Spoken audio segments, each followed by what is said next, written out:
Hi guys, আমি পূজা। তোমরা দেখছো আমার ইউটিউব চ্যানেল জঙ্গল কন্যা পূজা। জঙ্গল মানেই নতুন কিছু জিনিসের সাথে পরিচয়। চলো তোমাদেরকে পরিচয় করিয়ে দিই।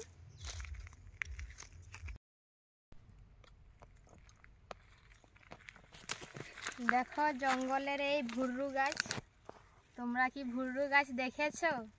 এই গাছের ফলটা খাওয়া যায়, খেতে টক মিষ্টি লাগে, কিন্তু এগুলো এখনো পাকেনি, কাঁচা আছে। দেখো ধরেছে।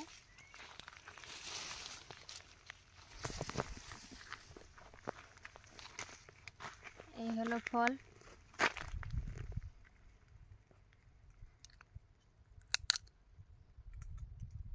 কাঁচা আছে, এখনো পাকেনি।